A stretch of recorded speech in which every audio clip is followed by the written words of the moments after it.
Mixing can be confusing, complicated, and frustrating, but I've got a simple framework for you to follow that's going to demystify the whole thing. Stick around.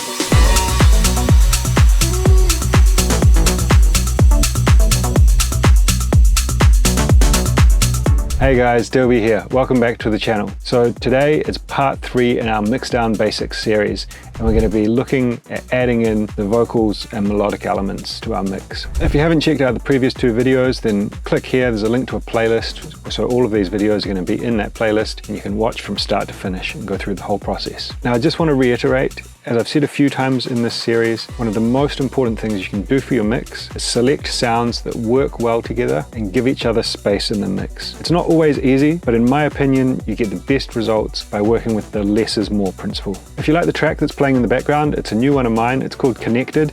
It's out now on Deep Palma, and it's actually a collaboration with Downpour, who's a member of the YouTube and Patreon community. There's a link in the description to Beatport and Spotify if you want to go and check out the track and support it. It's always much appreciated. But also check out Downpour. He's a really talented dude and one of my favorite producers at the moment. And as always, if you want to download the project files from this video, there's a link in the description to Patreon, which is one of the best ways that you can support the channel. Make sure I keep bringing you these videos every week. Now let's jump into Ableton and finish this mix. Alright, so we're in Ableton and we're back with our mixing project. Just as a quick recap, what we've done is we first mixed the kick and the bass.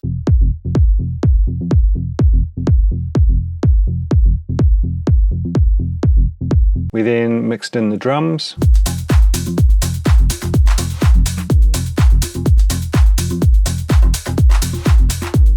So that's where we're at. And basically the reason that we've done this first is, in my opinion, and in my kind of mixing system, if you like, I feel like the personality elements, the music and the vocals are more important, or they're the most important part of the track because they're what people kind of remember and grab onto. Now, that's not to say that the other elements, the kick and the bass and the drums, aren't important. They're vitally important. They have to be good, they have to be solid, and they really have to stand up, which is why we've done them first. So what we're going to do now is look at the other elements and decide what are the most important recognizable characteristics of the track. Like we did in the drums, we said that the main kind of solid foundation, that kind of house backbeat, the kick, the clap, the open hat, the bass line, the fundamental things that need to be right in front, and everything else is kind of supporting and coming underneath. Now what we're going to do is the same thing with the rest of the elements. So we've got a vocal in this track. We've also got a couple of secondary vocal elements, but I'm going to say that this vocal is kind of the primary hook of the loop that we're working on. So that's how it sounds. We want that to be kind of in front and sit over everything else when it plays. So let's have a look at the other vocal elements. We've got this choir. So it's from a vocal part, but it's essentially like a effect sound kind of thing. So that's a secondary element. We've got this vocal shot. Again, it could be a synth or something like that. I like to use vocals for these kind of things as it creates a different kind of harmonic, a different texture, and it helps to give depth to the composition. But really, this one here is the main vocal part that we're using. Put that up the top. Okay, let's have a look at the melodic elements. Okay, so that's a cool element, but I wouldn't say it's really a lead or a main part of the track. That's probably more like it, so we'll bring that one up. Sequence.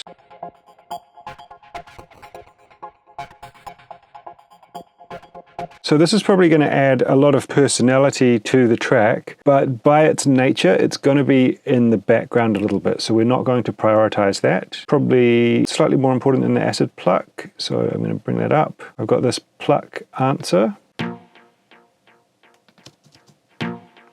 Right, so there's a hint in the name there, but I think this is going to work quite well with this. So these two are probably going to be important together.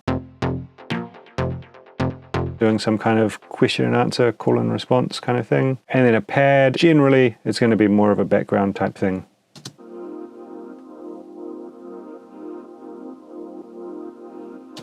definitely in this case. So first up, let's bring in this vocal. I'll basically loop around here. We'll do the same thing as we did before, and I'll basically just bring the vocal up until it sounds right, like it's kind of sitting in front. Bring this down to, say, -20.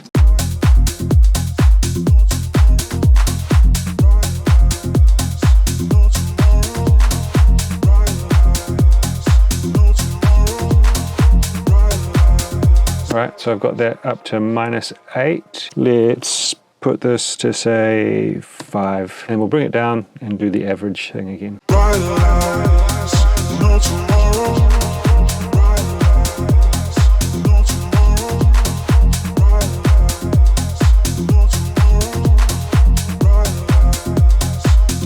That sounds about right.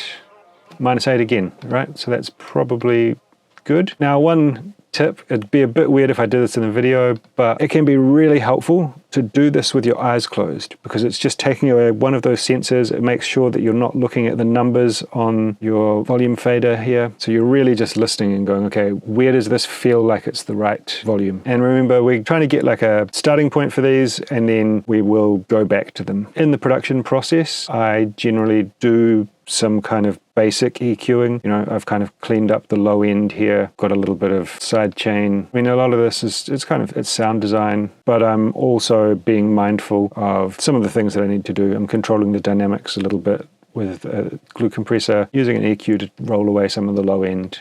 So this is in a pretty good shape. And then anything else after we've done the balancing of the volume, anything else, if it's being muffled or masked by something else, then we'll look at ways to solve those problems, basically. So now I'm going to go and do the same thing for this pluck riff, and I'm going to do it in a part where the vocal's not playing, but then after that we're going to go and listen to it with the vocal. So pluck riff, we'll bring it down to, say, -20.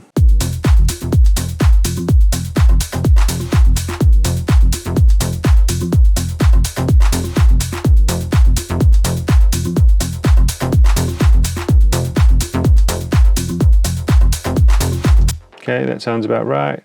So we've got, what, -7 there. Bring it up again, too loud, 5.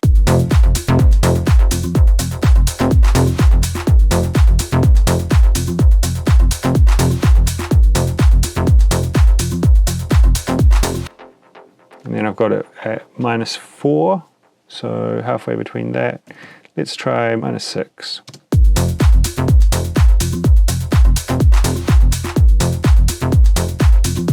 Sounds about right. I think maybe we're going to end up bringing that down a little more, but let's see. So I'll just loop this part and bring in this pluck answer, go down to -25.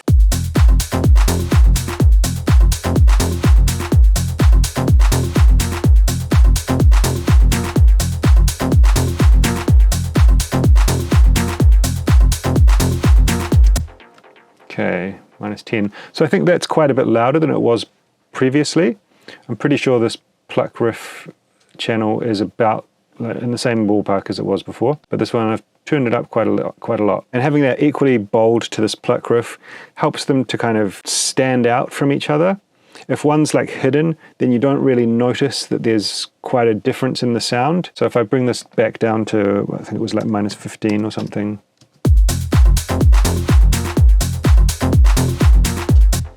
See, it's kind of hidden there anyway, so you don't really notice the difference in characteristic of them. But if I bring it back, increasing it by 5 dB to -10. So having that loud and bold really kind of emphasizes the difference between these two elements, even though they're working together. So let's have a listen through with the vocal, see if we need to adjust these. They're masking the vocal, or we might need to do something like panning or some EQ or something like that.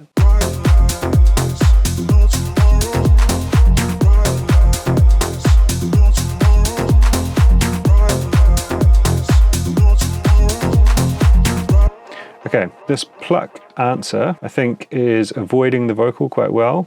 We can see here, it's just not playing, but the rest of it is kind of happening as the vocal is playing, right? So what I might do is just try panning this. Let's put this out to the left a bit.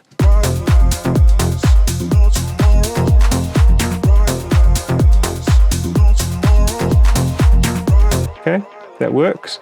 And what I might do, just to kind of make it feel even, is then pan this pluck answer, even though it's not masking the vocal. I think it might just make it feel a bit more evenly distributed.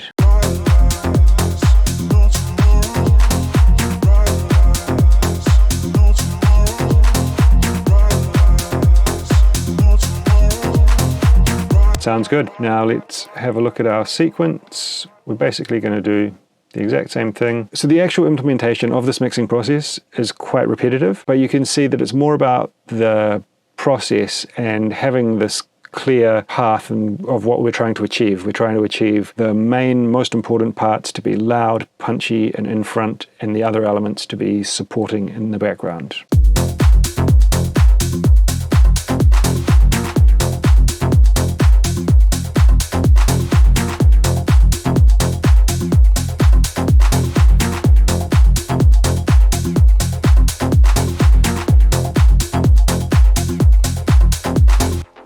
All right, that sounds good to me there, -12. So let's bring that up to 0, and then we'll bring it down.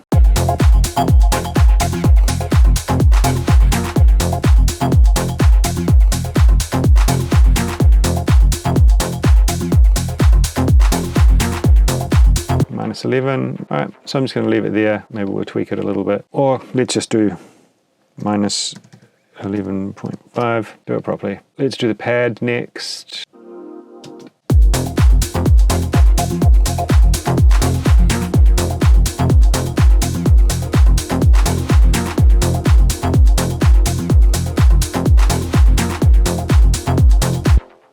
Okay, got that to -14. Let's bring it to 0.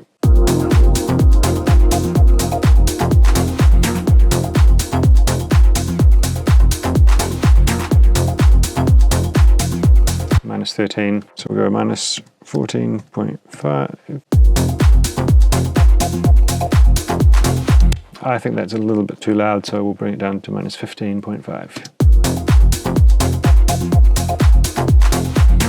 So the actual way that I do this when I'm implementing it myself is I'll often just kind of ride this. If you hold shift, you get a more fine increment, and I'll just kind of ride it up and down. But it's kind of, to be more precise, I think it's quite cool to use the arrow keys.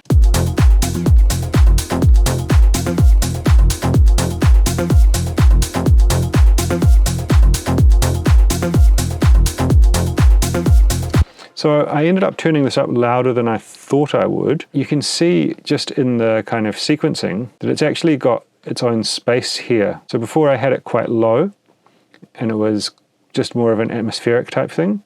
Now it sounds like it's a little bit more bold, but it's got space. Maybe that's a little too loud.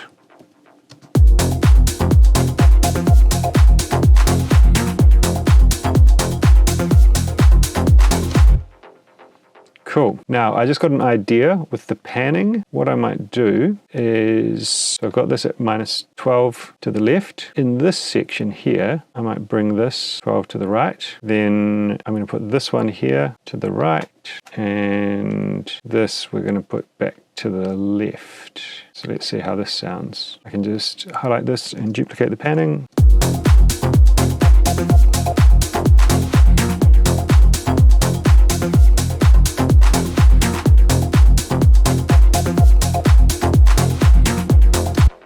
Nice. I think that creates like a lot more movement and it makes it a bit more interesting. It also means that when the vocal plays, everything should be well out of the way.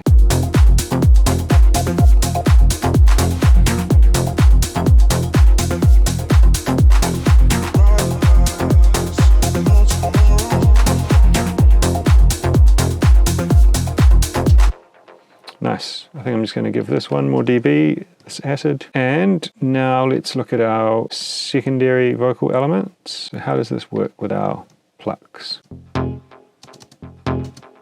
Okay. So it's playing on the same as this note from the plucks. So what I might do is pan it the opposite way. So let's put that to the left. So this pluck is playing on the right, and then this is playing more on the left. That's going to separate them just naturally. Now let's see how it sounds. So it's too quiet. Okay, now it's playing across from this one. So then we should bring it to the right, huh? Got that 12 to the left, 12 to the right. Okay, and I just want to make sure we're getting the automation right from the start. There we go. Right, I'm going to turn this up by about 5 dB, I think.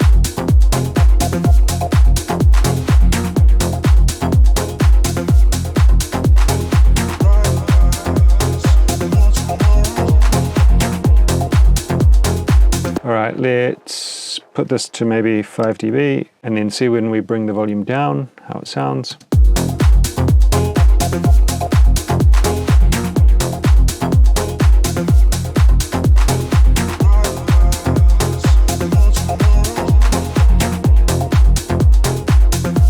Yep, so that seems about right, -4. Let's have a listen to the choir.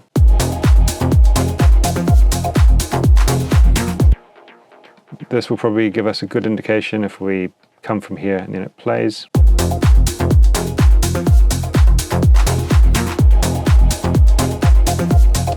So I think that may be even a bit too loud.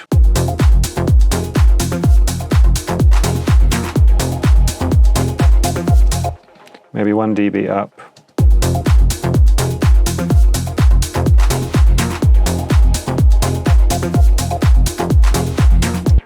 Cool. So that's basically all of our elements. You know, additionally, the next step, if we had something in the effects group, would be to mix in the effects. I've got a crash here, so let's just put one in.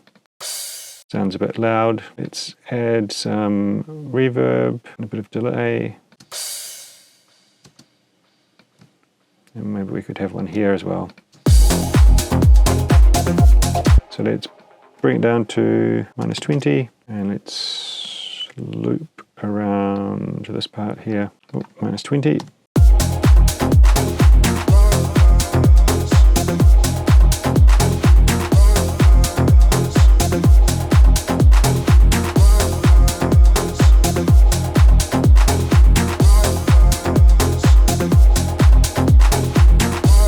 So I feel like this Vox shot is now a little too loud.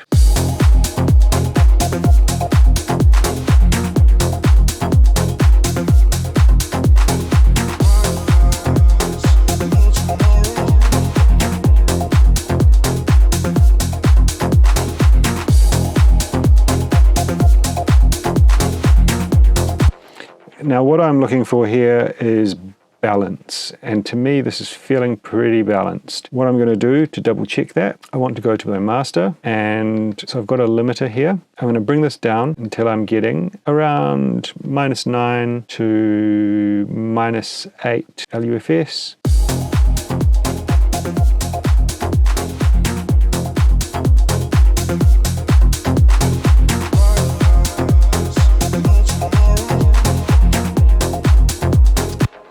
Right, so I know that now this is in the realm of loudness that it will be when it's mastered. I can double check that by copying this to our reference tracks. So let's loop our reference tracks.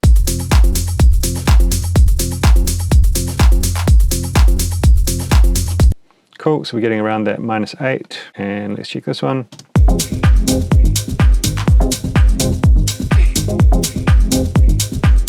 Same kind of thing. We could maybe go a little bit louder then. This is not too important. It's just to get it in the ballpark so we can then listen to the balance of the mix as though it was going to be mastered.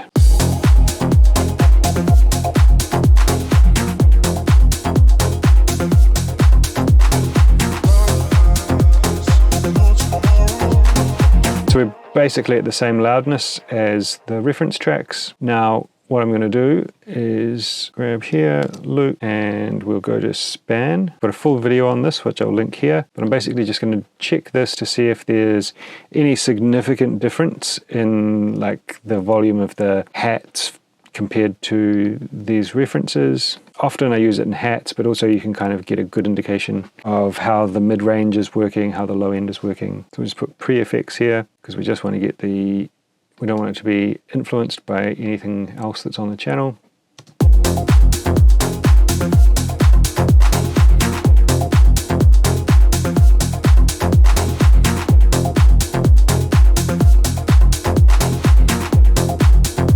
So we can see that for that reference, we're lacking a little bit in the highs.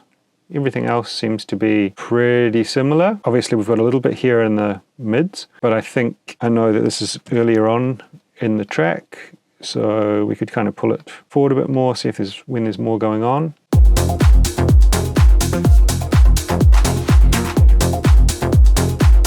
So now the mid-range is all looking pretty similar. We're just maybe lacking a little bit in the high end. Let's have a listen with this reference. Now, again, this is pretty early on in the track, so let's go somewhere like here, maybe even after the break here. Take a listen.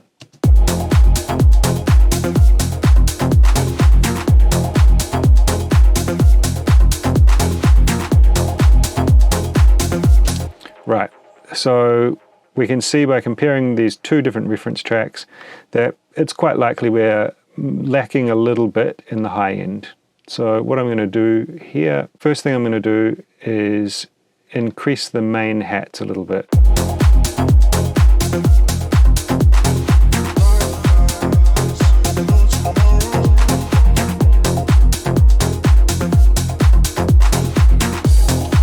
So let's see how that influenced it. I think I'm going to use this one as a reference.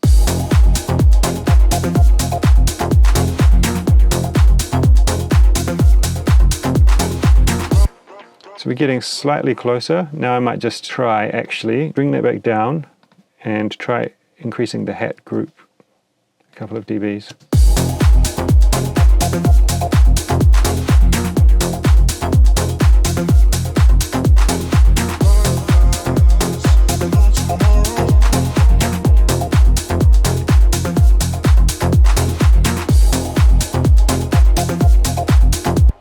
So I'm feeling pretty good about that. We could always tweak it a little bit, but I think that's sounding pretty good. So let's start with our kick and bass.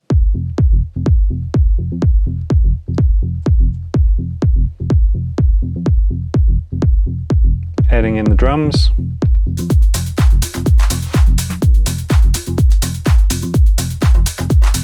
Synths.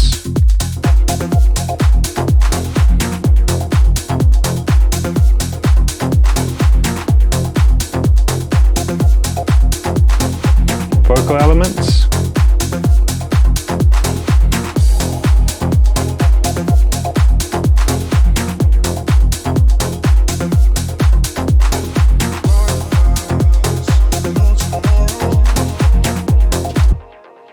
So I did feel there that the vocal felt a little bit low, and that could be due to the increase in volume on the hats. So I'm just going to try and bring that up 2 dB.